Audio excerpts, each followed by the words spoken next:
बेटा last class में हमने 2 थ्योरम पढ़ी थी और उस पर एक क्वेश्चन भी कर चुके हैं हम। एक तो थी मिड पॉइंट थ्योरम और एक थी converse of midpoint theorem. ठीक है,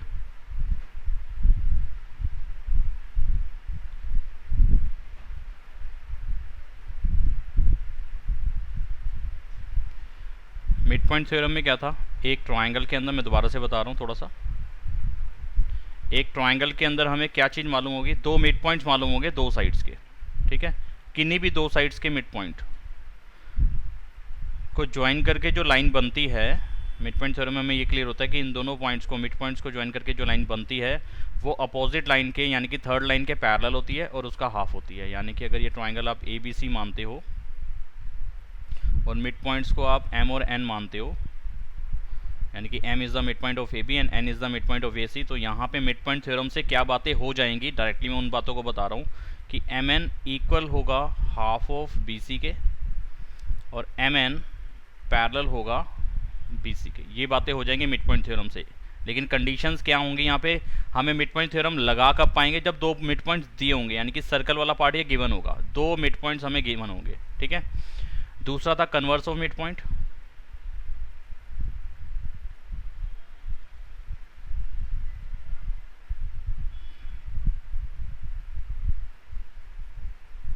इसके अंदर क्या होगा, एक ट्रायंगल किसी भी एक साइड का मिड पॉइंट मालूम होगा, किसी भी एक साइड का। ठीक है, मानो कि इसका मालूम है, ये मिड पॉइंट मालूम होगा और यहाँ से जो लाइन जा रही है वो इसके ठीक अपोजिट वाली लाइन के पैरेलल होगा, ट्रायंगल की अपोजिट साइड के पैरेलल होगा। यानी कि ये चीज़ पैरेलल है इसके, ये मालूम होगा और ये वाला मिड पॉइंट मालूम होगा, ये सर्कल वाला पार्ट हमें मालूम होगा। ठीक है,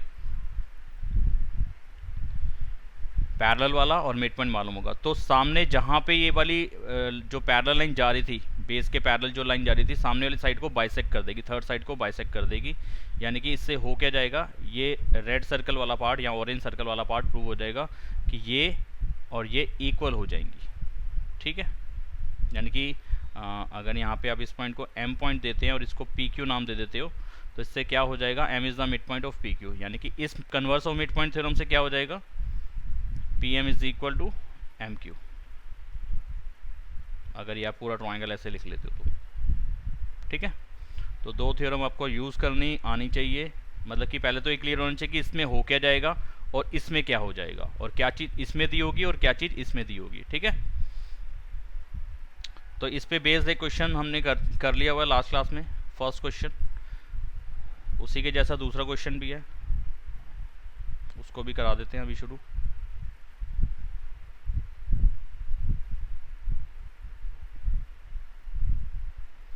यहाँ पे क्या कह रहा है, A B C D is a rhombus, एक रोम्बस है, रोम्बस की सारी प्रॉपर्टीज़ यहाँ पे लग सकती हैं अगर उसने रोम्बस की कोई बात को प्रूव करने को ना बोला हो तो। यहाँ पे कह रहा है A B C D is a rhombus and P Q R S are the mid points. तो मिड पॉइंट्स की बात आ रही है, तो अब यहाँ पे रोम्बस की सारी प्रॉपर्टीज़ हम यूज़ कर सकते हैं। अब मिड पॉइंट्स दे रखे हैं A B, B C, C D और ए डी के रिस्पेक्टिवली। ये जो है ए बी का मिड पॉइंट पी है, बी सी का मिड पॉइंट क्यू है, सी डी का मिड पॉइंट आर है और ए डी का मिड पॉइंट एस है इस क्वेश्चन के हिसाब से। Show that the quadrilateral P Q R S, जो इन मिड पॉइंट्स को ज्वाइन करके जो फिगर बन रही है, जो क्वाड्रिलेटरल जो बन रहा है वो एक रेक्टेंगल है। तो रेक्टेंगल प्रूव करना है उसको, तो सबसे पहले एक रफ फिगर बना लेते हैं। क्या है, एक रोम्बस है,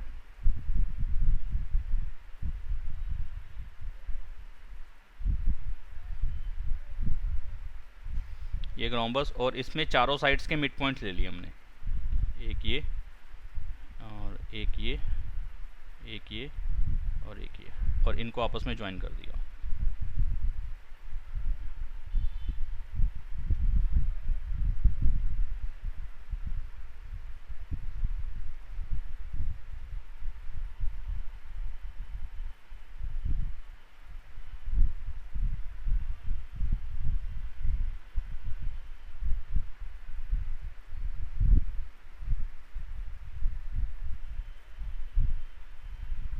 तो इसको भी बना ही देता हूँ, पहले वाली को भी।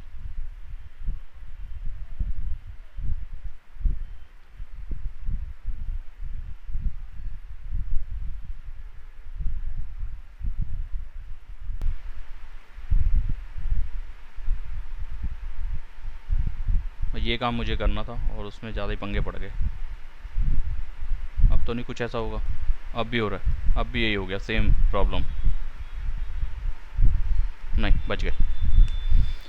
तो यहाँ पे इन्होंने कहा कि एक रोम्बस है, तो ये मैंने रोम्बस बनाया, इसका नाम लिखा उन्होंने ABCD, ABC और D रोम्बस है। और इसमें AB साइड से स्टार्ट करके ABBCD यानी कि क्लॉकवाइज डायरेक्शन में AB ऊपर से लेके ये सारे मिड पॉइंट है। इसका पहले का नाम है P, फिर यहाँ पे है Q, यहाँ पे है R और यहाँ पे है S। ठीक है, अब हमें प्रूव क्या करना है कि ये स्टार्टिंग में हमारे को दे रखा है ABCD एक रोम्बस, और हमें क्या चीज़ कर देनी है, PQRS को रेक्टेंगल प्रूव करना है। तो रेक्टेंगल का मतलब क्या होता है यार, रेक्टेंगल का मतलब क्या होता है, एक पैरेललोग्राम जिसके अंदर सारे एंगल 90 के हों, या कोई एक एंगल 90 का हो। पैरेललोग्राम के अंदर एक एंगल 90 का कर दोगे तो भी वो रेक्टेंगल ही बनता है। ठीक है, स्क्वायर नहीं बनेगा, रेक्टेंगल बनेगा। स्क्वायर के लिए और भी बातें ऐड करनी पड़ेंगी, यानी कि इन पैरेललोग्राम, उसको सबसे पहले पैरेललोग्राम बनाना पड़ेगा, और उसके बाद उसके अंदर जो सारे कॉर्नर हैं या सारे एंगल हैं P, Q, R और S, ये चारों के चारों 90 के होने चाहिए। मतलब कि पैरेललोग्राम का कोई एक भी 90 का दिखा दोगे तो चारों ही 90 के हो जाएंगे। तो ये बातें हमें एक तरीके से प्रूव करनी है। ठीक है, बात समझ पा रहे हो? सभी एग्री करते हो इस बात से कि ऐसा ही करना पड़ेगा, अदरवाइज नहीं हो पाएगा? ठीक है ना, कोई आपके दिमाग में कोई और पॉइंट आ रहा हो तो आप मुझे को कह सकते हो। तो जो गिवन पॉइंट है वो सिर्फ यही मालूम है कि इन रोम्बस ABCD, वो पूरा पॉइंट वही वाला डालना पड़ेगा, PQRS, PQR and S are the mid points of AB, BC, CD and AD respectively. ये चीज़ हमें मालूम है क्वेश्चन के अंदर। ठीक है, प्रूफ क्या करना है वो यहाँ लिख देता हूँ ऊपर कि PQRS को रेक्टेंगल प्रूव करना है। PQRS is a rectangle. ठीक है, ये हमें प्रूव करना है, यानी कि रेक्टेंगल प्रूव करना है। तो इसका मतलब यही चीज़ बातें प्रूव करनी पड़ेंगी कि वो एक पैरेललोग्राम होना चाहिए और उसके अंदर सारे एंगल 90 के होने चाहिए। कैसे लिखेंगे इसको, यहाँ एक कंस्ट्रक्शन कर लेते हैं। कंस्ट्रक्शन क्यों की जा रही है, क्योंकि हम यहाँ पे मिड पॉइंट के अंदर मिड पॉइंट थ्योरम लगाने लगे हैं, और मिड पॉइंट थ्योरम लगती है एक ट्राइंगल के अंदर, तो यहाँ पे एक ट्राइंगल बनाना पड़ेगा। ठीक है, तो ट्राइंगल यहाँ तो इन दोनों पॉइंट्स को ज्वाइन कर दो, एक डायगोनल ये वाला बना लो चाहे ये वाला बना लो, आपकी चॉइस है, कोई सा भी बना सकते हो। तो मैं अभी फिलहाल BD को ज्वाइन कर रहा हूँ, यानी कि BD डायगोनल बना रहा हूँ यहाँ पे।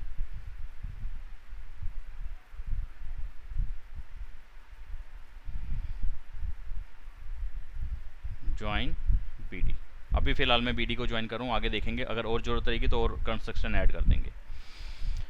तो मैंने यहाँ पे क्या करा कि BD को ज्वाइन कर लिया। अब यहाँ पे एक ट्राइंगल ऊपर वाला बन गया, ऊपर वाला मतलब बोले तो ये वाला, पहले ही आ रहा है इसका मतलब मैंने इसको ऊपर वाला बोल दिया। ऊपर वाला बोलना चाहिए था कि नहीं, वो आप देख लेना। इस ट्राइंगल को, येलो वाले ट्राइंगल को, इस येलो ट्राइंगल के अंदर दो मिड पॉइंट्स आ रहे हैं, इन दो मिड पॉइंट्स का ज्वाइन करके जो लाइन बन रही है वो बन रही है PS। तो मिड पॉइंट थ्योरम से क्या हो जाएगी, ये PS क्या होगा, हाफ ऑफ BD और पैरेलल टू BD। ठीक है, तो इतना कुछ लिख देंगे जो हमने कल लिखा था पहले वाले क्वेश्चन में। यहाँ लिख रहे हैं इन ट्राइंगल ABD के अंदर दिखाना पड़ेगा कौन कौन सी साइड्स के कौन कौन से मिड पॉइंट्स है, लिखना पड़ेगा।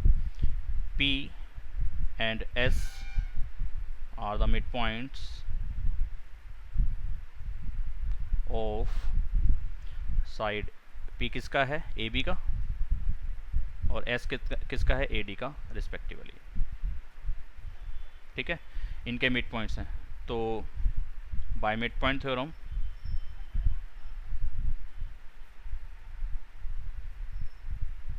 हम क्या चीज़ लिख सकते हैं कि जो SP लाइन आई है, दो मिड पॉइंट्स को ज्वाइन करके जो लाइन आई है वो इस थर्ड लाइन के पैरेलल और उसका हाफ होगा। तो SP is parallel to BD and SP is half of BD था ना ये, यस। तो ये बात आपको समझ में आती है कि नहीं आती, आसान सी बात है। यस। ठीक है, ऐसा ही अगर हम नीचे वाले ट्राइंगल पे करते जो वाइट अभी पड़ा हुआ है फिलहाल वाइट, ठीक है, तो मैं अब अलग से शेड नहीं कर रहा हूँ उस पर, ऐसे ही रहने देता हूँ। तो इस ट्राइंगल के अंदर भी आप देख रहे हो कि आर डीसी का मिड पॉइंट है और क्यू बीसी का मिड पॉइंट है। तो दो मिड पॉइंट्स क्यू को लिया और आर को लिया, इन दोनों को ज्वाइन करके जो लाइन बन रही है वो बन रही है क्यू आर।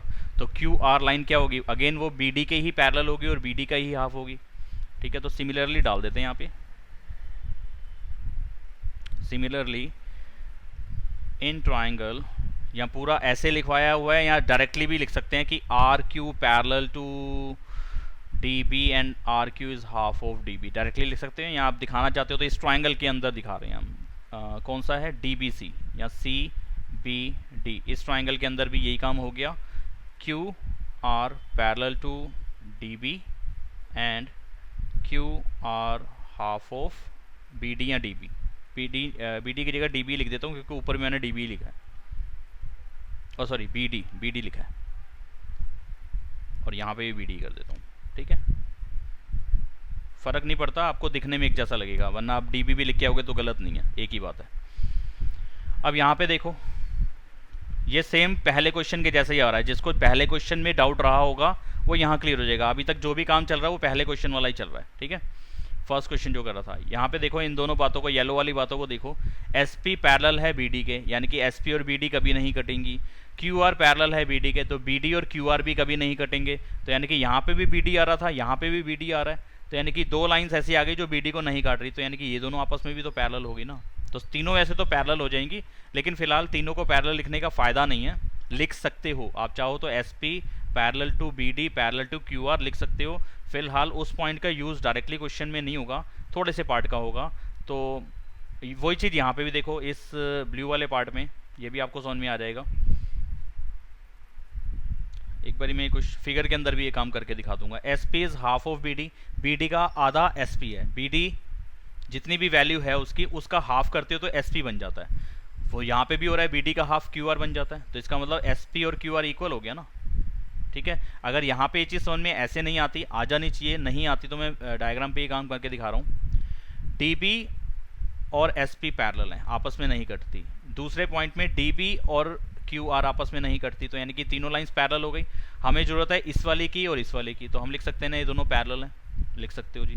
फिर दूसरे इसी में अंदर एक जगह बताया गया है कि डी बी का हाफ एस पी है। अगर डी बी 10 सेंटीमीटर है, मानो डी बी 10 सेंटीमीटर है, तो एस पी की वैल्यू कितनी होनी चाहिए, 5 सेंटीमीटर। वो यहाँ पे होगा डी बी का हाफ आर क्यू बी है, तो ये भी 5 सेंटीमीटर होना चाहिए। तो इसका मतलब ये 5 है और ये 5 है, तो ये दोनों जो सर्कल वाली लाइन्स थी जो पैरेलल बताई हैं वो इक्वल भी हैं, ठीक है। तो वही चीज़ यहाँ पे आ जाएगा। ये फर्स्ट पॉइंट पूरा मान लिया, ये सेकंड मान लिया, तो फ्रॉम 1 and 2 हम लिख सकते हैं बी डी की जरूरत नहीं है हर तरफ। S P is parallel to Q R, yellow वाले पार्ट में से ये वाला पार्ट बना और ब्लू वाले पार्ट में से ये वाला पार्ट बनेगा कि S P is equal to Q R, ठीक है। बात समझ में आ गई होगी, आसान सी बात थी। ये फ्रॉम 1 and 2 लिख दिया यहाँ पे कि 1 और 2 से ये बातें लिखी हैं, पहली और दूसरी क्वेश्चन का यूज़ करके। ये बहुत से क्वेश्चंस में ये बातें हमें लिखनी पड़ेगी, जहाँ पे भी एक क्वाड्रिलेटरल के मिड पॉइंट्स को ज्वाइन करके फिगर जो बन रही है उसको कुछ प्रूव करना होगा, तो उसमें ये वाली बातों तक तो हमारे को लिखना ही होगा।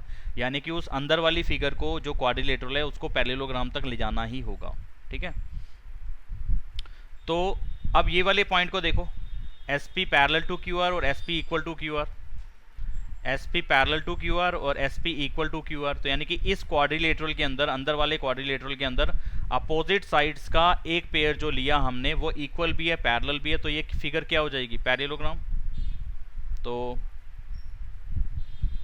इन क्वाड्रिलेटरल कौन सा था, P Q R S, one pair of opposite sides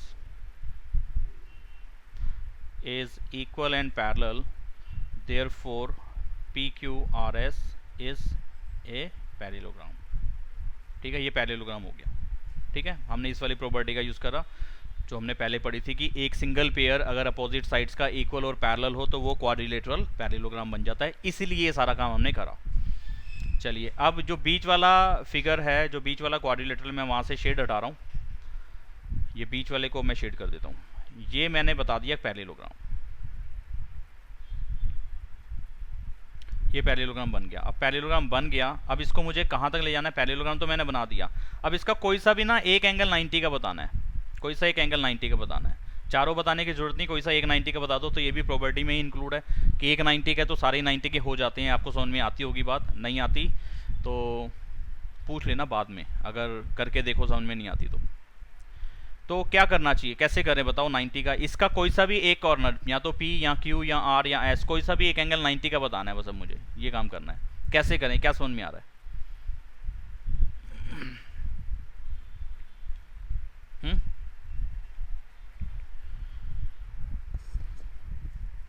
दो तीन तरीके से इसको किया जा सकता है, दो तरीके तो मेरे दिमाग में अभी आ रहे हैं, तो फिलहाल मैं एक करा रहा हूँ। ये पहले वाली जो मेन फिगर थी, जो बड़े वाला बाहर वाला आउटर जो क्वाड्रिलेटरल था, वो रोम्बस दिया है। रोम्बस की प्रॉपर्टीज में एक प्रॉपर्टी इंक्लूड है कि उसके डायगोनल्स इक्वल तो नहीं होते, बाइसेक्ट करते हैं, वो करते हैं कंफर्म है, और वो 90 डिग्री पे बाइसेक्ट करते हैं, परपेंडिकुलर होते हैं एक दूसरे पे। ये प्रॉपर्टी पढ़ी थी हमने रोम्बस के टाइम पे। ठीक है, तो मैं यहाँ पे दूसरा डायगोनल भी ले रहा हूँ। यहाँ पे थोड़ा टेढ़ा गया, अब क्या करें, दोबारा बनाऊँ? टूल का यूज़ करना पड़ेगा।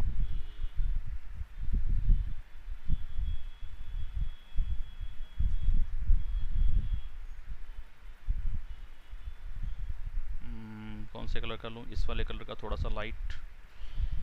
ये मैंने दूसरा डायगोनल बना दिया। ठीक है, पहले वाला ये रहा, दूसरा ये रहा, तो पहले वाला भी थोड़ा सा तमीज़ से बना देते हैं, अच्छा लग रहा है यूँ।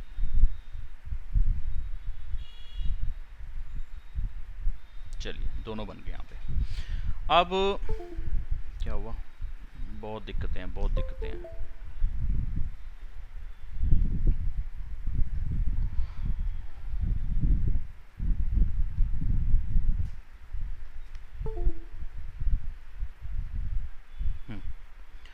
तो ये वाला एंगल कितने डिग्री का होगा? ये वाला मतलब जहाँ मैं मार्क कर रहा हूँ, इसको मैं क्या करता हूँ, एंगल 1 डाल देता हूँ। एंगल 1 90 का होगा ही होगा, तो यहाँ पे मैं गिवन के अंदर ये बात इंक्लूड कर देता हूँ कि जो एंगल 1 है वो 90 डिग्री का होगा ही होगा, क्योंकि ये प्रॉपर्टी में इंक्लूड है कि diagonals bisect, diagonals are perpendicular to each other. ठीक है, तो एंगल 1 90 का, चाहो तो यहाँ पे अलग से रीज़न दे सकते हो कि diagonals of a rhombus perpendicular to each other, या bisect perpendicular to each other, यही सही रहेगा। ठीक है जी, एक दूसरे पर परपेंडिकुलर होते हैं, तो ये 90 का ही होगा।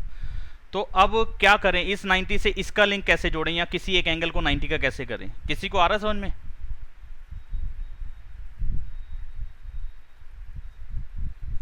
चलो मैं बता दूं। देखो, इस वाली फिगर को हमने क्या बता दिया हुआ है? पैरेललोग्राम बता दिया हुआ है, PQRS को। ठीक है, बता दिया हुआ पैरेललोग्राम।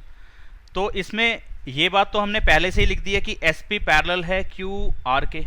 ठीक बात है, तो क्या मैं ये लिख सकता हूँ कि ये जो PQ लाइन है ये SR लाइन के भी पैरेलल होगी?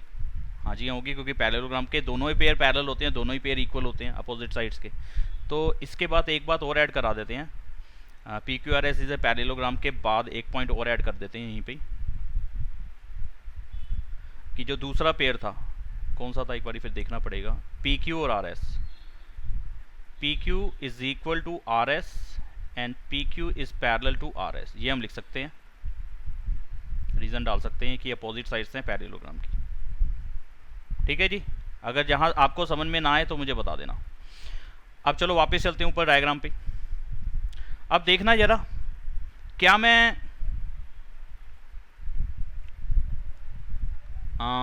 दूसरी चीज़, मुझे इसकी ज़रूरत कम थी, इसकी ज़रूरत ज़्यादा थी, जो मैं दिखाना पड़ेगा मुझे। देखो एक सेकेंड, पहले इस पॉइंट को देखो जो मैं यहाँ पे लिख रहा हूँ। ये वाली लाइन जो ब्लैक करी है अभी मैंने, ये ब्लैक लाइन और ये डार्क ब्लैक लाइन, ये वाली, क्या ये दोनों पैरेलल हैं?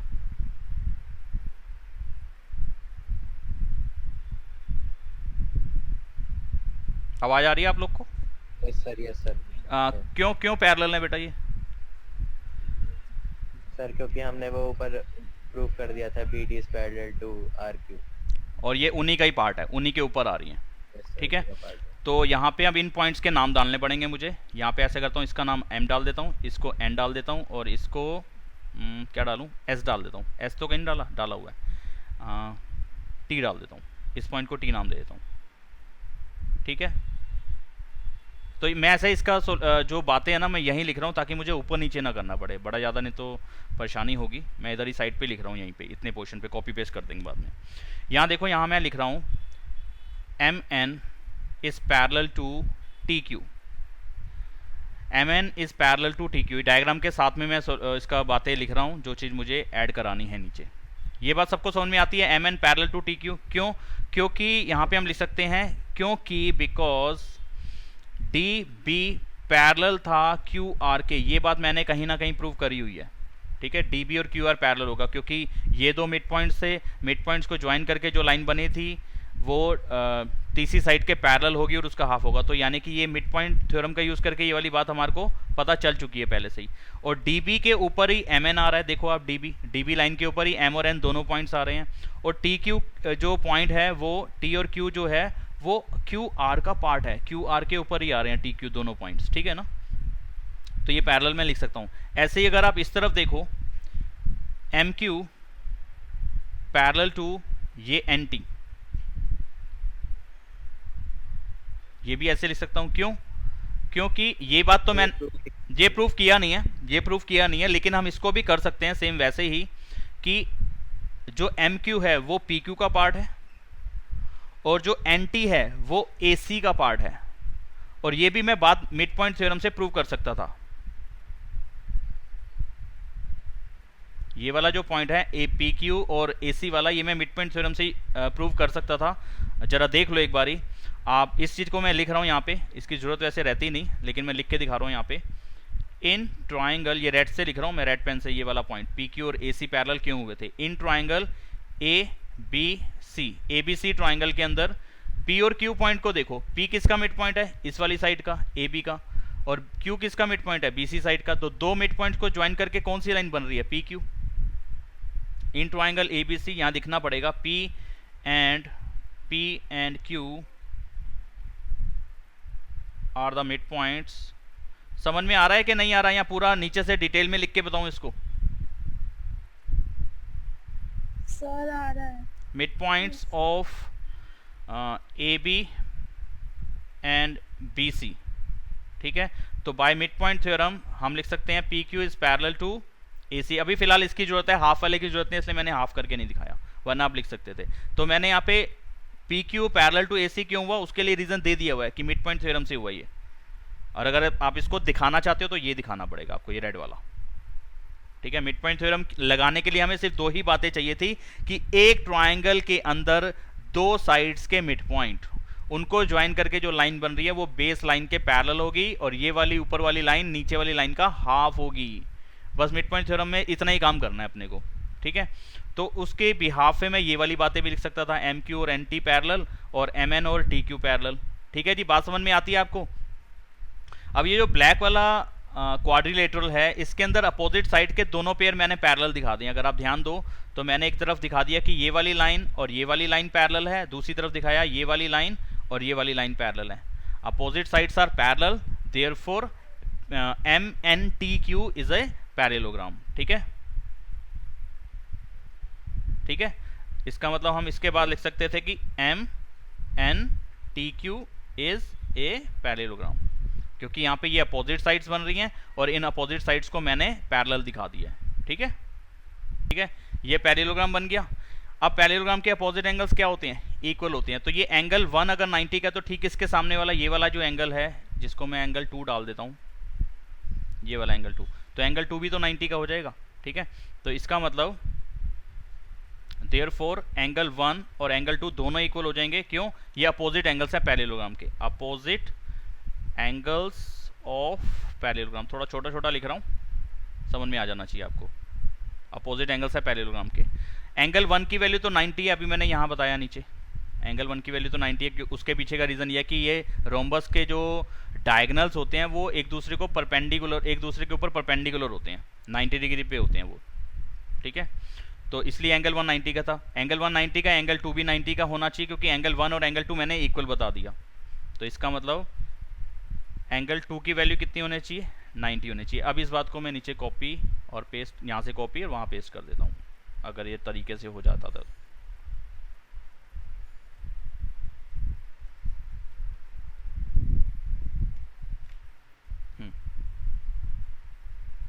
Cut paste.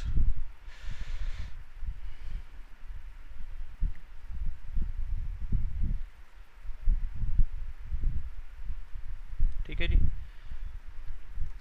तो एंगल 2 की वैल्यू कितनी आ गई, 90 आ गई। तो एंगल 2 आप देखो जरा, एंगल 2 ध्यान दो क्या चीज़ है।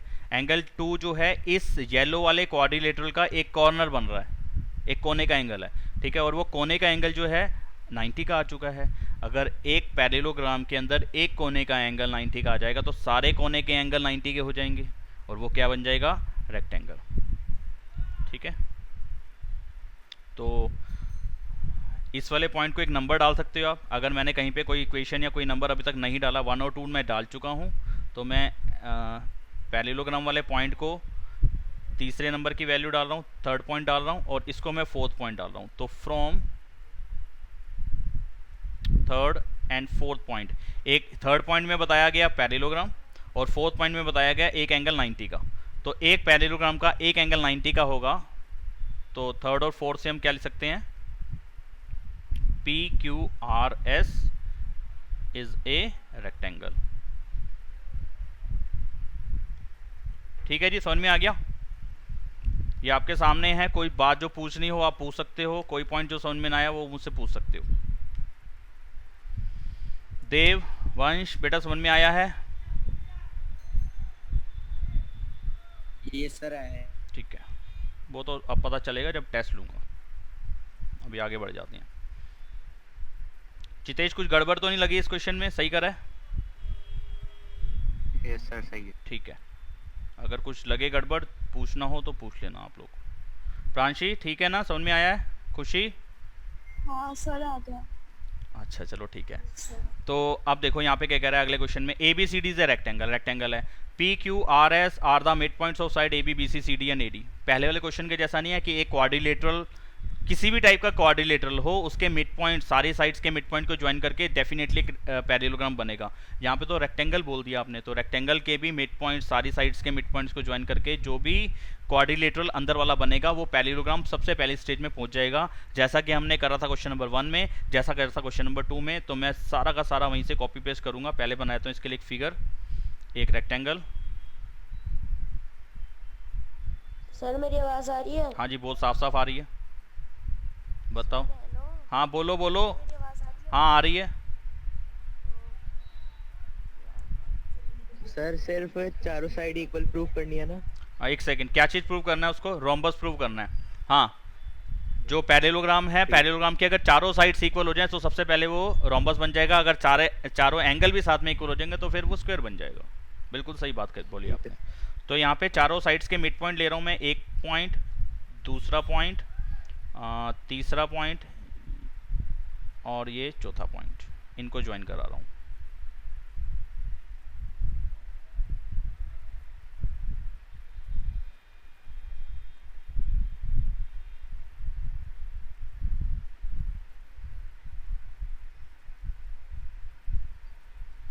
हेलो सर, आप कुछ बोल रहे हो? हाँ जी, मैं तो बोल रहा हूँ। देव, उसको बता दे भाई, उसके माइक में कोई प्रॉब्लम आ रही है। अरे यार, ए बी सी डी, ये एक रेक्टेंगल मैंने बनाया और इनमें चारों साइड्स के मिड पॉइंट को आपने बोला हुआ है पी क्यू आर एस, तो मैं भी पी क्यू आर एस लिख रहा हूँ उनको, P Q are and S, ये चारों मिड पॉइंट्स हैं। तो सबसे पहला काम क्या करेंगे हम, उसी के जैसे पिछले क्वेश्चन में करा था कि एक कंस्ट्रक्शन कर ली, डायगोनल को ज्वाइन कर दिया किसी एक को। तो यहाँ पे भी मैं सेम कंस्ट्रक्शन वही कर रहा हूँ कि बी और डी को ज्वाइन कर रहा हूँ।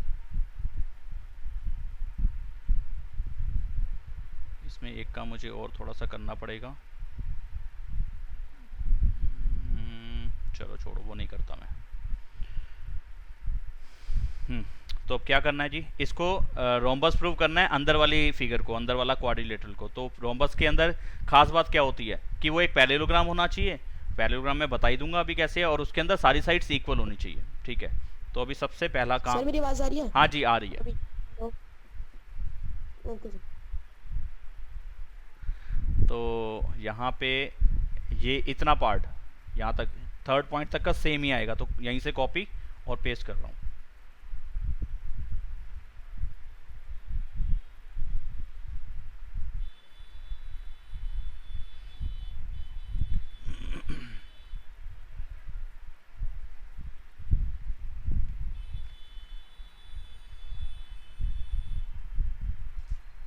ठीक है जी, सेम वही बातें आएंगी कि ये चारों मिड पॉइंट्स हैं, वैसे ही हो जाएगा। ये इसका हाफ होगा, इसके पैरेलल होगा, ये वाली साइड आर क्यू इसके पैरेलल होगी, इसका हाफ होगा, तो यानी कि अपोजिट साइड्स इक्वल हो जाएंगी, पैरेलल हो जाएगी। एक क्वाड्रिलेटरल के अंदर अपोजिट साइड का एक पेयर इक्वल और पैरेलल है, तो वो क्या बन जाएगा, पैरेललोग्राम। वही जो पिछले क्वेश्चन में और उससे पिछले क्वेश्चन में, यानी कि फर्स्ट और सेकंड क्वेश्चन में जो बातें करी थी वो यहाँ पे करनी पड़ेंगी। तो पी क्यू आर एस को सबसे पहले पैरेललोग्राम बनाना पड़ेगा, वैसे ही तो बना दिया हमने। देखा आपने कि तीसरी बार हमने एक बात को रिपीट करा है।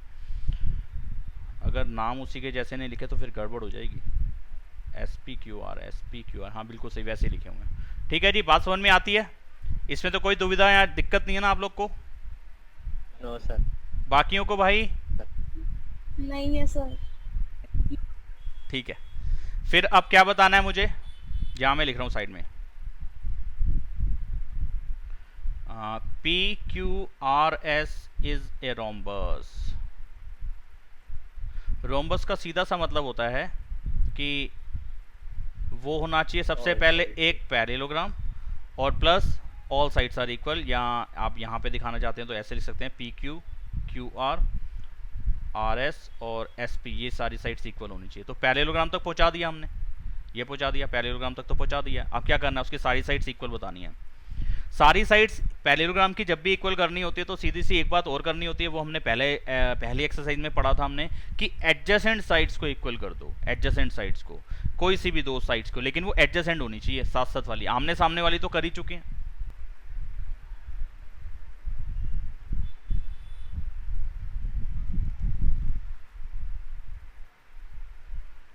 मैं इसको कॉपी पेस्ट कर रहा हूँ नीचे डायग्राम को भी, ताकि मैं यहीं पे इस बात को क्लियर कर पाऊँ, बार बार ऊपर नीचे ना जाना पड़े।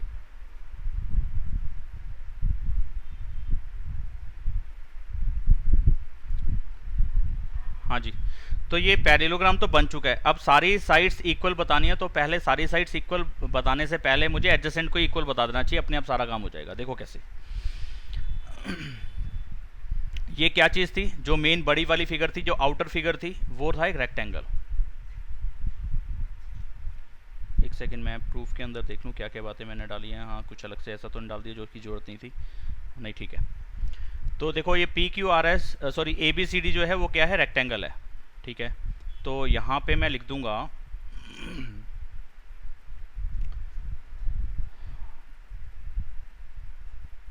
ए C is equal to D B,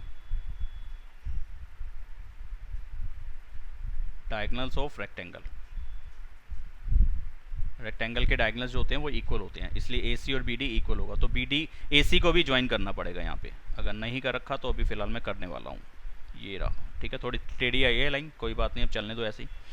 अच्छा, इसके बाद देखना मैं ऐसे कर सकता हूँ, इन ट्राइंगल कौन से वाला लूँ, कोई सा भी ले सकता हूँ, ऊपर वाला भी ले सकता हूँ, नीचे वाला भी ले सकता हूँ। मैं ये वाला ट्राइंगल ले रहा हूँ, मैं येलो शेड करके बता रहा हूँ आपको। हाँ, कोई सा भी ले सकते हो आप, नीचे वाला भी ले सकते हो, ऊपर वाला भी ले सकते हो, जैसे चाहो वैसा ले सकते हो। तो इन ट्राइंगल ए बी सी, इस ट्राइंगल के अंदर P and Q are the midpoints of AB and BC respectively। ठीक है, P जो है AB का मिड पॉइंट है और Q जो है वो BC का मिड पॉइंट है। ठीक है जी, तो इसका मतलब यहाँ मिड पॉइंट थ्योरम लग सकते हैं। एक ट्राइंगल के अंदर दो मिड पॉइंट्स मुझे मिल गए, तो PQ लाइन, इन दोनों मिड पॉइंट्स को ज्वाइन करके जो लाइन बन रही है वो बन रही है PQ। तो PQ क्या होगा, पैरेलल होगा AC के, एंड PQ क्या होगा, हाफ ऑफ AC। क्यों, बाय मिड पॉइंट थ्योरम। ठीक है, MPTH, मिड पॉइंट थ्योरम। ठीक है, ये बात आपको समझ में आती होगी, तो इससे ही काम बन जाएगा। देखो, सबसे पहला पॉइंट जो हमने लिखा था, ध्यान दो, सबसे पहला पॉइंट जो लिखा था ऊपर वहां लिखा था हमने SP is equal to half of DB, याद करो SP is equal to half of DB। दिखा देता हूं आपको, कहाँ गया, ये रहा, ये फर्स्ट पॉइंट में डाला हुआ, ये रहा SP is equal to half of DB या BD। ठीक है जी, वही मैंने नीचे लिख दिया है ब्लू वाला पार्ट। तो ये इक्वेशन 1 वाला पार्ट था जो ऊपर से मैंने नीचे कॉपी पेस्ट कर दिया है, समझो ऐसे कर दिया। ठीक है, एक पॉइंट ये लिखा, सेकंड तो नहीं कहीं डाला अभी तक, सेकंड डाल चुका हूँ, थर्ड भी डाल चुका हूँ, ये फोर्थ पॉइंट डाल देता हूँ, ये वाला इस क्वेश्चन के लिए फोर्थ पॉइंट है, नेट प्रॉब्लम।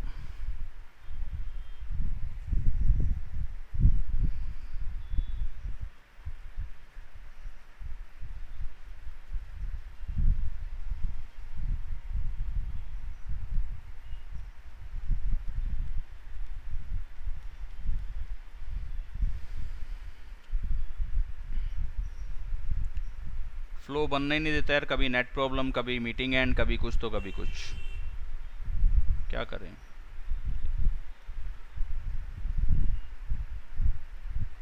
हाँ जी, फोर्थ वाले पॉइंट में क्या लिखा है हमने, देखो जरा ध्यान से। फोर्थ पॉइंट में लिखा है PQ is half of AC, PQ is half of AC।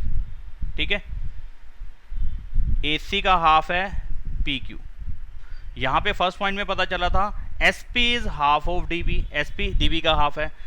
और एक जगह ये भी पता है कि AC और DB इक्वल है। सारे पॉइंट्स को दिमाग में रखना पड़ेगा, इसके डायगोनल्स इक्वल होते हैं रेक्टेंगल के, इसलिए मैंने वो पॉइंट लिखा था। अब मैं उसी को रिपीट कर रहा हूँ, देखो AC is equal to DB, ये वाला पॉइंट डाला, ये एरो बना दिया मैंने ताकि आपको कंफ्यूजन ना हो। ठीक है, अगर AC और DB इक्वल है तो इन दोनों के आधे आधे भी इक्वल होंगे, हाफ हाफ भी इक्वल होंगे। तो इसका हाफ करूँ तो इसका भी हाफ करना पड़ेगा, मैथ्स का रूल है, जो इस साइड पे करोगे वो इस साइड पे भी करोगे, कर दिया। तो हाफ ऑफ AC में PQ लिख सकता हूँ। ऊपर अभी फोर्थ पॉइंट में पता चला कि हाफ ऑफ AC PQ के इक्वल है, तो मैंने यहाँ पे PQ लिख दिया।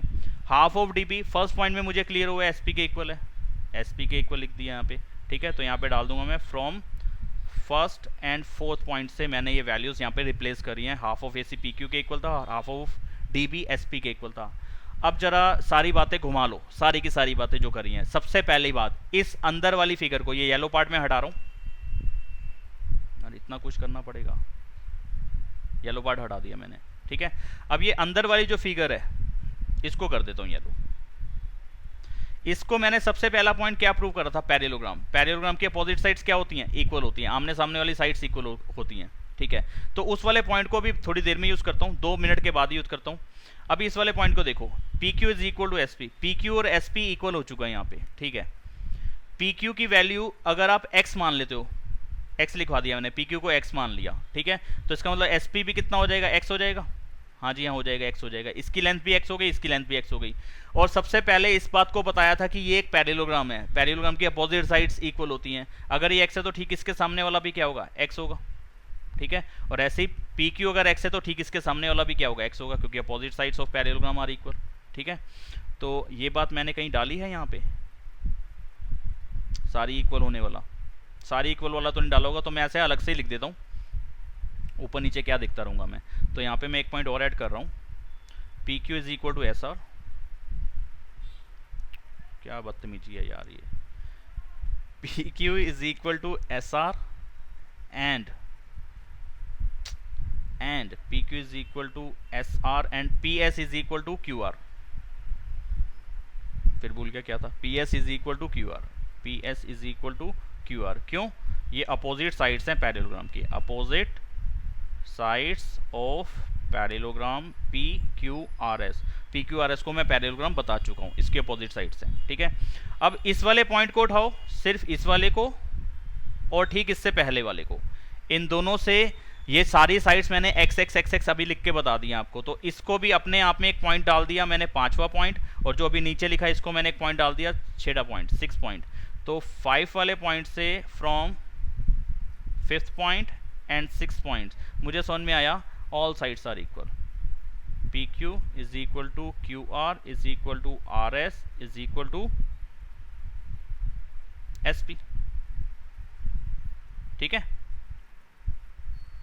सारी साइड्स इक्वल हो गई। तो in parallelogram all sides are equal, therefore parallelogram का नाम लिख देना चाहिए यहाँ पे, parallelogram PQRS, therefore PQRS is a rhombus। Sir मेरे दिमाग में एक और तरीका। एक सेकेंड मैं अपनी देख लूँ पहले मैंने क्या कर रहा है। हाँ ठीक है, आप बताओ क्या कह रहे थे चितेश। सर कुछ नहीं, मेरे दिमाग में एक और तरीका था। हाँ वो बता दो। सर फिकर कानून। कौन सी वाली, ये वाली दिखाऊं कि उससे नीचे वाली दिखाऊं? ये उसी सर कोई भी दिखाओ। उसी क्वेश्चन की है ये। हाँ सर ये हाँ यही बता रहे। हाँ बताओ। सर इसमें वही पहले तो पैरेललोग्राम। हाँ हो गया वही हो उसी गया। तरीके से। हाँ हाँ फिर उसके बाद ट्राइंगल SDR एस और ट्राइंगल SAP। एक सेकेंड, SDR हाँ और SAP। SAP हाँ, इसको कॉन्ग्रुएंट करके वो बता सकते हो CPCT। हाँ ठीक है कर सकते हो। यस। एक सेकेंड, कॉन्ग्रुएंट कैसे होते हैं ये? अपोजिट साइड के हाफ हाफ इक्वल, ये और ये इक्वल और ऐसे हाँ ठीक है, हाँ तो भी हो जाता। हाँ ठीक था, वो भी कर सकते थे। या इस वाले पैटर्न का यूज़ करके मैं इससे पहले वाले क्वेश्चन को भी कर सकता था। यहाँ पे भी मैं किसी और तरीके से भी इसको 90 प्रूव कर सकता था। यहाँ पे कुछ और करना पड़ता है, वहाँ पे कुछ और करना पड़ता है। कर सकते हो आप। तो अब एक एक क्वेश्चन को मैं दो तरीके से लिख के बताऊँगा तो और भी ज़्यादा टाइम जाया होगा। तो समझ में आ गया होगा आपको। तो हमें मेन बात क्या है, हमारी पुरानी प्रॉपर्टीज़ हमें ध्यान में होनी चाहिए कि जो फिगर आप बनवाना चाह रहे हो हमसे, हमें पता तो कि हमें क्वेश्चन को ले जाना कहाँ तक है। अगर हमें मालूम ही नहीं होगा तो हम क्या करने वाले। फिर हमें पता ही नहीं था कि भाई इसके अंदर रोम्बस बताने के लिए हमें सारी साइड्स इक्वल करनी पड़ेंगी या उसकी सारी साइड्स इक्वल होती हैं, ये प्रॉपर्टीज़ में इंक्लूड है। और अगर ये बात मालूम नहीं होगी तो हम उसको करने कहाँ से बैठेंगे। ऊपर से कोई भगवान तो आएंगे नहीं हमें बताने कि भैया उसकी सारी साइड्स इक्वल कर दे, ना क्वेश्चन में ऐसा कुछ लिखा है। तो हमें सोच के लिखना पड़ा ना। आगे चलते हैं फोर्थ क्वेश्चन में। किसी को डाउट तो बता सकते हो। फोर्थ क्वेश्चन के लिए नीचे डायग्राम है, वो दोबारा से कॉपी पेस्ट करना पड़ेगा।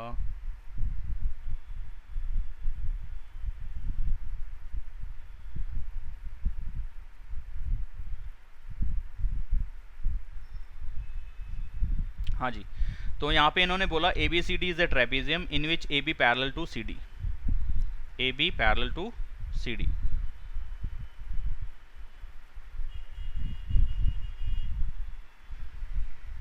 ठीक है जी। BD is a diagonal, BD एक डायगनल है and E is the mid point of AD। E जो है AD का मिड पॉइंट है, यानी कि ये और ये इक्वल है इसका मतलब। ठीक है जी।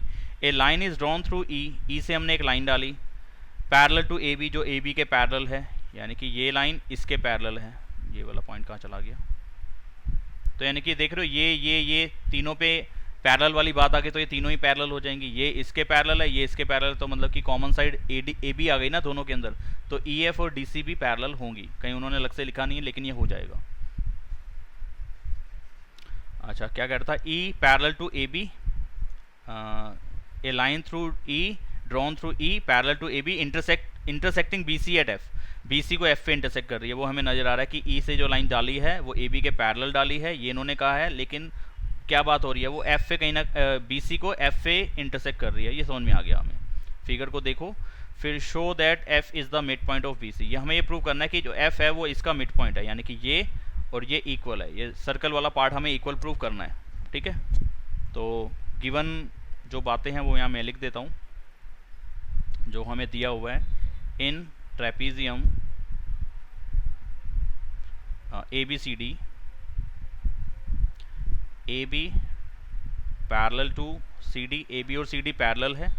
ठीक है, और EF पैरेलल है AB के, ये भी आपने बताया कि हमने E से जो लाइन डाली है वो AB के पैरेलल है। And E is the mid point of AD। इसका मतलब यही हो गया ना कि जो AE है वो इक्वल है ED के। हमें डायरेक्टली इस बात की ज़रूरत तो कहीं नहीं रहेगी, लेकिन ऐसे मैंने लिख दिया ED और AE इक्वल है। ठीक है, और प्रूफ क्या करना है? जो F है वो BC का मिड पॉइंट है। F is the mid point of BC। इसका मतलब ये हो गया कि CF और BF या FV इक्वल बता देना चाहिए। ठीक है,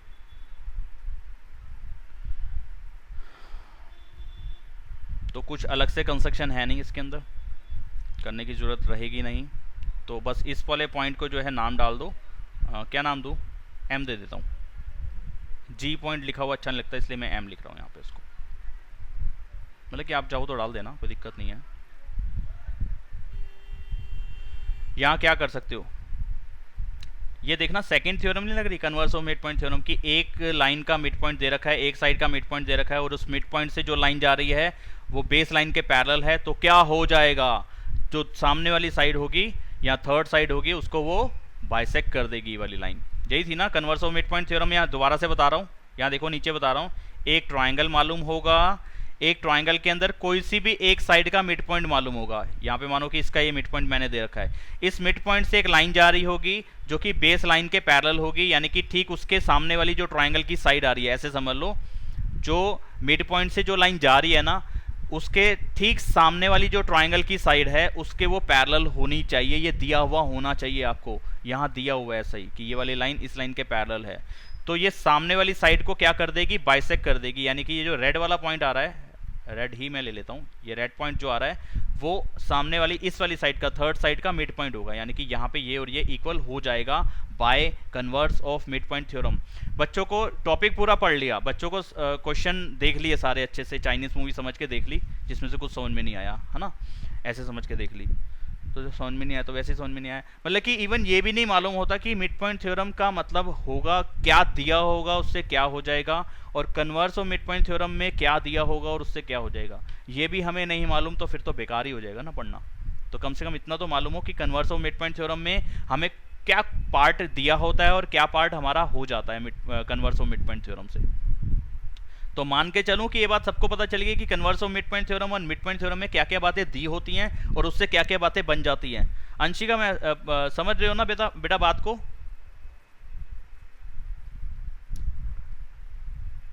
अंशिका आवाज नहीं आ रही बेटा, आपकी आवाज नहीं आ रही, थोड़ा सा सही से बोलो।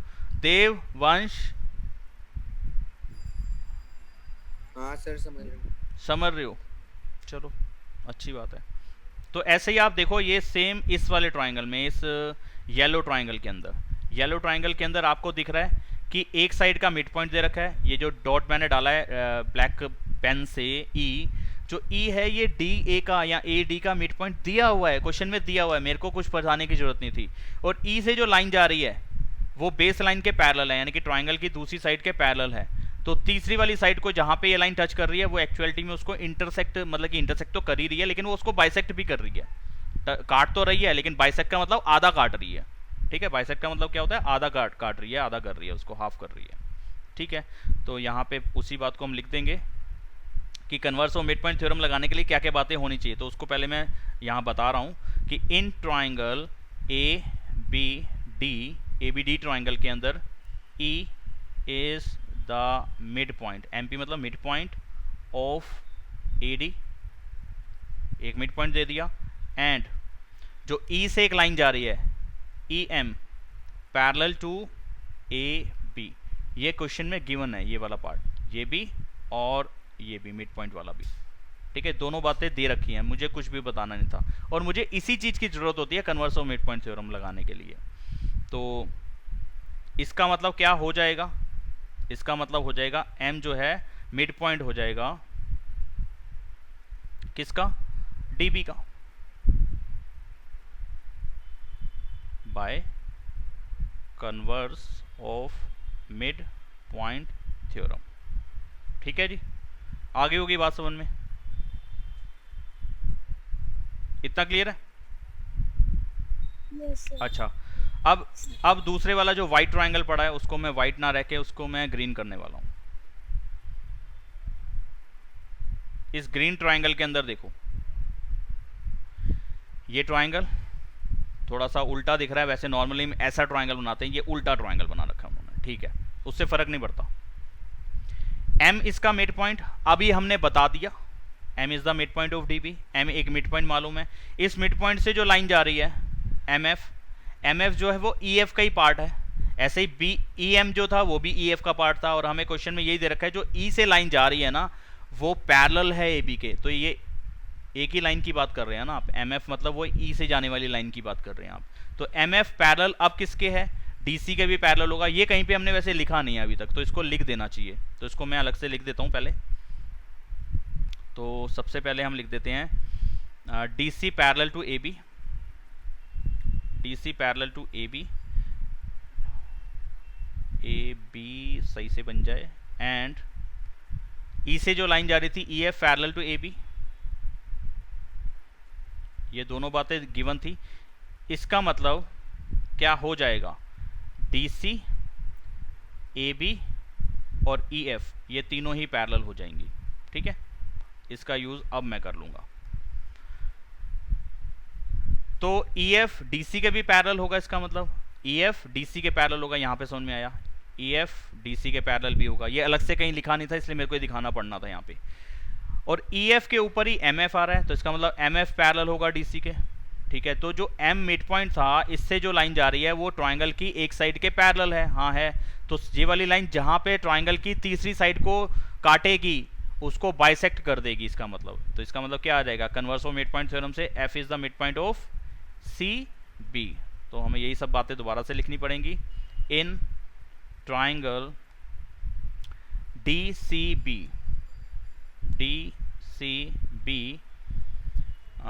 DC पैरेलल टू EF, ये क्यों है, क्योंकि DC किसके ऊपर बन रहा है, DC तो DC ही है।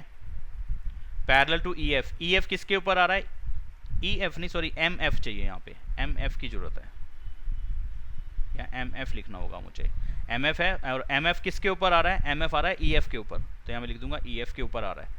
ये रीज़न है इसका कि DC तो DC ही रहा, और EF की जगह मैं MF भी लिख सकता हूँ क्योंकि वो उसका ही पार्ट है। MF is a part of EF, ऐसा भी आप लिख सकते हैं, MF is a part of EF, ऐसा भी आप लिख सकते हैं, ठीक है। क्लियर हो गई होगी ये बात, ठीक है जी। ये साइड इसके पैरेलल है, and M is the mid point of M is the mid point of DB। ये ऊपर प्रूव करा यहाँ पे, ये रहा। अगर आप ऐसा नहीं लिखना चाहते, प्रॉपर एक पॉइंट ही डालना चाहते हैं, तो मैं पॉइंट का एक नंबर डाल देता हूँ, यानी कि नंबर क्या डालूँ, अभी तक तो कुछ डाला ही नहीं है, ये 1 डाल देता हूँ, फ्रॉम 1। हाँ जी, मैसेजेस आ रहे हैं, एक मिनट देख लूँ क्या मैसेज है वो। यस सर का मैसेज आया, ओके, समझ में आ रहा है, ये मैसेज आया। हाँ जी, तो एक मिड पॉइंट दे रखा है, मिड पॉइंट से जो लाइन एक लाइन जा रही है वो बेस के या ट्रायंगल की एक साइड के पैरेलल है, तो यहाँ पे मैं converse of midpoint theorem लगा सकता हूँ। Converse of midpoint theorem से यही हो जाएगा कि ये लाइन सामने वाली लाइन को हाफ कर रही है, बाइसेक्ट कर रही है। तो by converse of midpoint theorem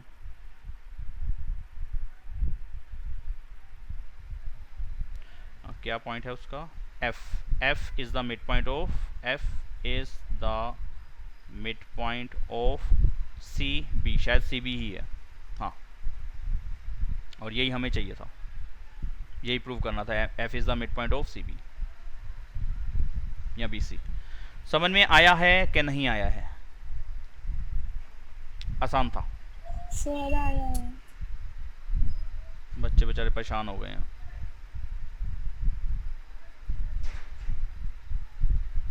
fifth question पे आते हैं।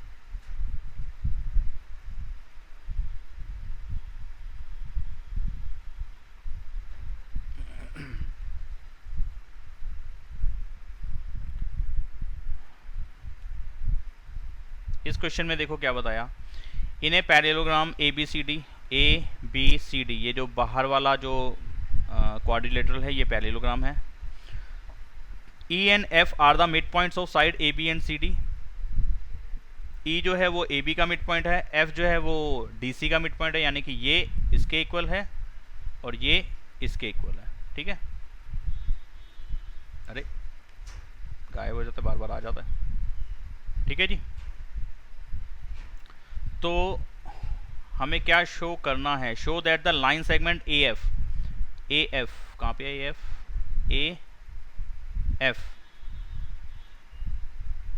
एंड EC, ये वाली लाइन और ये वाली लाइन, ये जो बीच वाली दो लाइंस हैं ऐसे वाली, ये वाली, ये बार बार आना और जाना, ये दोनों लाइंस जो हैं जिसको मैंने डार्क डार्क ब्लैक कर दिया, ये ट्राइसेक्ट कर रहा है डायगोनल बीडी को। ट्राइसेक्ट का मतलब 3 इक्वल पार्ट्स, ठीक है। इसको 3 इक्वल पार्ट में डिवाइड कर रहा है, यानी कि डीबी लाइन के 3 हिस्से बन रहे हैं, 1 2 और 3, और ये तीनों हिस्से बराबर हैं, ये हमें बताना है, ठीक है। कैसे करेंगे?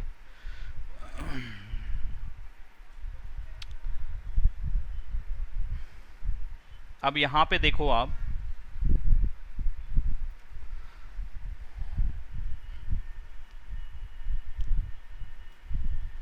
ये मिड पॉइंट दे रखा है ई, इस ए बी लाइन का मिड पॉइंट दे रखा है। तो इस मिड पॉइंट की बात करूं और ये वाली लाइन क्या इस लाइन के पैरेलल है, ये अभी तक हमें मालूम नहीं है। अगर ये हो जाए पैरेलल तो मैं इस वाले ट्रायंगल के अंदर converse of midpoint theorem से ये बता सकता हूं कि जो क्यू है वो पी बी का मिड पॉइंट है, यानी कि ये वाली और ये वाला पार्ट इक्वल हो जाएगा, ठीक है। अगर ऐसे ही आप इस वाले ट्रायंगल में देखें, आप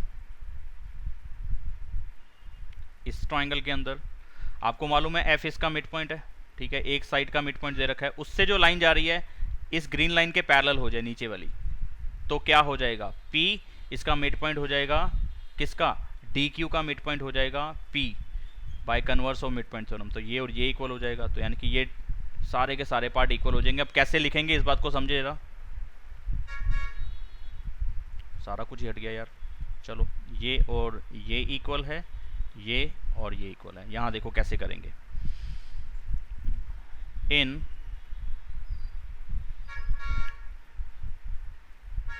quadrilateral ABCD, AB क्वाड्रिलेटरल नहीं, पैरेललोग्राम, पैरेललोग्राम ही दे रखा है ना आपने, इसलिए मैं इसको क्वाड्रिलेटर वर्ड यहाँ पे क्यों लगाऊं। In parallelogram ABCD, AB is equal to CD, AB और CD फिर इक्वल होगा ही होगा भाई, उसमें रीज़न डाल देना चाहिए था हमें, ये भी नहीं लिखना चाहिए था हमें, सिर्फ ये लिख देना चाहिए था कि AB और CD इक्वल है। क्यों? अपोजिट साइड्स ऑफ पैरेललोग्राम, ठीक है ना, मैं लिख सकता हूँ ऐसा, ठीक है। तो इससे भी पहले हम एक बात लिखते हैं, ये सब कुछ हटाओ अभी। सबसे पहले मैं यहाँ लिख रहा हूँ DF is equal to FC is equal to half of CD। इस बात को लिख सकता हूँ, आपने दे रखा है कि F is the mid point of, F is the mid point of CD, ठीक है। ऐसे ही मैं नीचे लिख सकता हूँ, नीचे के लिए, यानी कि AE is equal to EB is equal to half of AB। क्यों? क्योंकि आपने दे रखा है E जो है मिड पॉइंट है किसका, AB का। हाँ जी, ये दे रखा है आपने, तो ये मैं इन दो बातों को लिख सकता हूँ, ठीक है। इसको मैं फर्स्ट पॉइंट डाल देता हूँ, इसको मैं सेकंड पॉइंट डाल देता हूँ, ठीक है जी। अब आप ये लिख सकते हैं कि AB और CD इक्वल है, ठीक है, एंड AB और CD पैरेलल भी है, ठीक है जी। क्यों? क्योंकि ये अपोजिट साइड्स हैं पैरेललोग्राम की, opposite sides of parallelogram ABCD, ठीक है। इतना क्लियर है? अच्छा, AB और CD इक्वल है, AB और CD पैरेलल है, तो half of AB half of CD के इक्वल होगा, बताओ हाँ के ना? Yes sir. ठीक है। कितने बच्चे पक चुके हैं अब तक?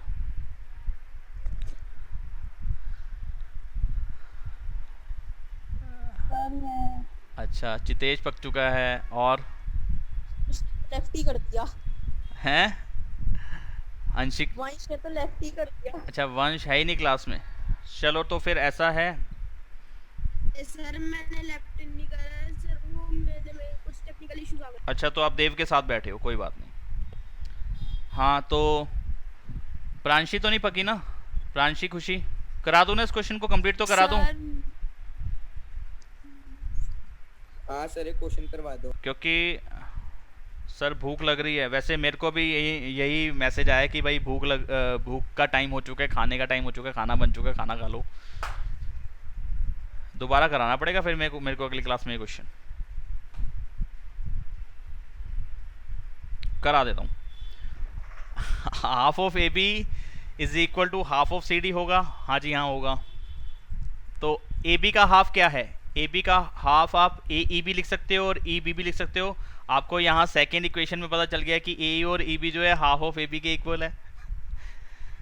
हमारे दीपक सर सामने बैठे हैं और वो परेशान कर रहे हैं मुझे। Half of A B is equal to A E और ई बी लिख सकते हो आप, कोई सी भी चीज़ लिख सकते हो। हाफ ऑफ ए बी या तो ई बी है और ए ई बी है, जोन से चाहो लिख सकते हो। तो मैं ए ई लिख दूँ, चलेगा? चलेगा। ऐसे ही half of C D, half of C D क्या है? एफ सी भी है और डी एफ भी है, जो चाहो लिख दो। तो मुझे ज़रूरत है एफ सी की। अभी समझ में आएगा क्यों मैं ये क्यों लिख रहा हूँ, अभी समझ में आ जाएगा थोड़ी देर में। अभी देखो मैंने क्या बताया यहाँ पे कि ये और ये इक्वल है। ये समझ में वैसे ही आ रहा होगा। देखो कैसे समझ में आ रहा होगा यार, ये पैरेललोग्राम है ना। हाँ ठीक है, जरा मैं फिगर पे ही करके बता रहा हूँ। ये अगर 10 सेंटीमीटर की साइड है तो ये नीचे वाली लाइन भी 10 सेंटीमीटर की ही होगी, ठीक है। और F जो है इसका मिड पॉइंट है, ठीक है। तो इसका मतलब ये 5 सेंटीमीटर होगा और ये भी 5 सेंटीमीटर होगा। ऐसे ही E जो है वो AB का मिड पॉइंट है, तो ये कितना होगा? 5 सेंटीमीटर, और ये भी कितना होगा? 5 सेंटीमीटर, ठीक है। अब सारों के चारों पार्ट जो छोटे छोटे पार्ट हैं वो सब 5-5 सेंटीमीटर के आ चुके हैं। जिसको चाहो जिसके मर्जी इक्वल लिख दो। मैं इस वाले को लिख रहा हूँ इक्वल, जो मैं ग्रीन शेड कर रहा हूँ, कि इसको और इसको इक्वल लिख रहा हूँ। हाँ तो लिख सकते हो, कोई प्रॉब्लम थोड़ी ना बनता है। वो 5-5 सेंटीमीटर हम दिखा चुके हैं। ये फिगर पे ऐसे मार्क करके मैंने दिखा दिया, और प्रॉपर ही जो लिखने वाले स्टेप से मैंने नीचे लिख दिए आपको, ठीक है जी। इसके बाद देखो ए बी और सी डी अगर पैरेलल हैं तो ए बी के ऊपर ही क्या आ रहा है? ए ई आ रहा है। हाँ लिख सकता हूँ ए ई। और सी डी के ऊपर ही क्या आ रहा है? एफ सी आ रहा है। तो मैं एफ सी भी लिख सकता हूँ यहाँ पे, ठीक है। तो सी डी के ऊपर एफ सी आ रहा है और ए बी के ऊपर ए ई आ रहा है, इसलिए ये दोनों भी पैरेलल होंगे, ठीक है। अब चाहो तो साइड में ये लिख दो, because A B parallel to C D. मैंने एरो डाल के समझा तो दिया ही आपको। तो इन दोनों पॉइंट्स को देखो, ये दोनों क्या है? इस ग्रीन वाले क्वाड्रिलेटरल की अपोजिट साइड्स हैं। एक पेयर है, अपोजिट साइड का एक पेयर है। इस ग्रीन वाले क्वाड्रिलेटरल की अपोजिट साइड का एक पेयर है। तो ये इक्वल भी है, पैरेलल भी है, तो ये क्या हो जाएगा? एक पैरेललोग्राम हो जाएगा, ठीक है। तो इस पॉइंट से, इन दोनों पॉइंट से ए, नाम देख लूं क्या है? A E C F. A E C F is a parallelogram, यानी कि मैंने प्रॉपर्टी लगाई है वन पेयर वाली, one pair of opposite sides are equal and parallel, ठीक है। ये बता दिया, इसका यूज करके ये पैरेललोग्राम बता दिया, ठीक है जी। पैरेललोग्राम बन गया। अगर ये पैरेललोग्राम बन गया तो बचा हुआ पेयर क्या होगा? इक्वल और पैरेलल हो जाएगा। हाँ जी हाँ हो जाएगा। मुझे इक्वल की जरूरत नहीं है, लेकिन मैं लिख दूंगा A F equal to E C. इसका मतलब इसके बाद मैं लिख सकता हूं therefore A F parallel to, एक तो बार बार देखना पड़ता है, ए एफ और ई सी पैरेलल भी होगा और इक्वल भी होगा। ये अपोजिट साइड्स बन गई पैरेललोग्राम ए ई सी एफ की, ठीक है। इतना आपको क्लियर हो गया होगा? हाँ जी ठीक बात है। तो बस अब हमारा काम हो गया, जो मैंने स्टार्टिंग में बताया था कि ये वाली लाइन जो मैं डार्क कर रहा हूँ थोड़ी सी, और ये वाली साइड, ये दोनों साइड्स पैरेलल बन चुकी हैं, और इन्हीं की तो मुझे ज़रूरत थी। मैं यही तो कह रहा था कि अगर मुझे कहीं पता चल जाए ई क्यू पैरेलल है ए पी के, तो मेरा काम बन जाएगा। तो देखो मैं क्या लिख रहा हूँ यहाँ पे, और इसके आगे वाला पार्ट मैं यहीं लिख रहा हूँ साइड में, और यहाँ से करेंगे कॉपी पेस्ट। देखो मैं क्या लिख रहा हूँ, इन ट्राइंगल, बट फटाफट लिख दूंगा मैं, ए बी पी। चितेश फटाफट लिख दूंगा, in triangle A B P, कोई नहीं ऐसे ही बोल रहा था। E is the mid point of A B. E इसका मिड पॉइंट है, किसका? ए बी का। And E Q parallel to A P. ये वाला पॉइंट समझ में आना चाहिए जो मैंने लिखा है, ये E Q parallel to A P. ये कहाँ से लिख दिया मैंने? देव बताना आप मुझे, E Q parallel to A P. हाँ बताओ, शाबाश सर। क्या आपने क्या सर? मैंने कहा है कि आज घर पे क्या बना है। मैंने कहा है कि ई क्यू जो है ए पी के पैरेलल है, ये क्यों है सर? क्योंकि सर नहीं नहीं नहीं नहीं ना ना ना ना ना चितेश नहीं, हितेश उससे पूछा, देव से। अच्छा सर क्योंकि अपोजिट साइड से वो पैरेललोग्राम की। ये ई क्यू और एपी देखना कहाँ है अपोजिट साइड्स पैरेललोग्राम की।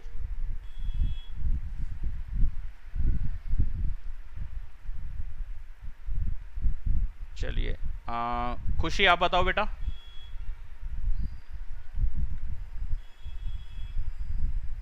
सर क्योंकि एएफ और ईसी पैरेलल है। एएफ और ईसी पैरेलल है तो उससे क्या फायदा हुआ मुझे?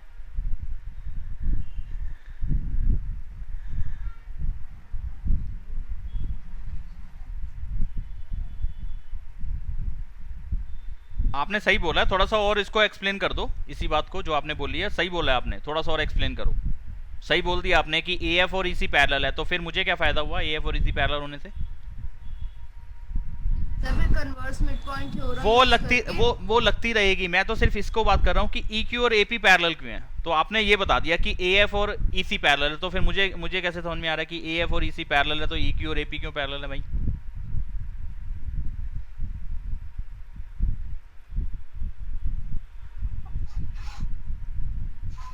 आप सही बता रहे हो, थोड़ा सा घबरा रहे हो बेवजह में, पता नहीं क्यों।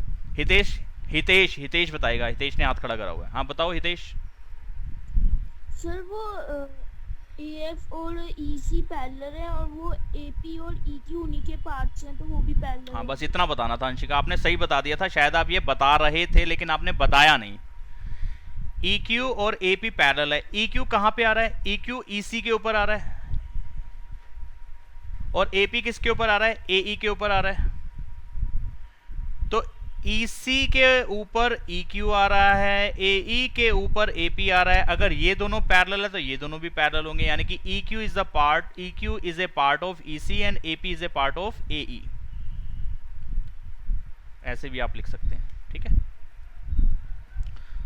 तो इसके आगे क्या हो जाएगा? एक मिड पॉइंट, और मिड पॉइंट से जो लाइन जा रही है वो तीसरी या दूसरी लाइन के पैरेलल है। तो ये वाली लाइन जहां पे सामने वाली लाइन को क्या कर देगी?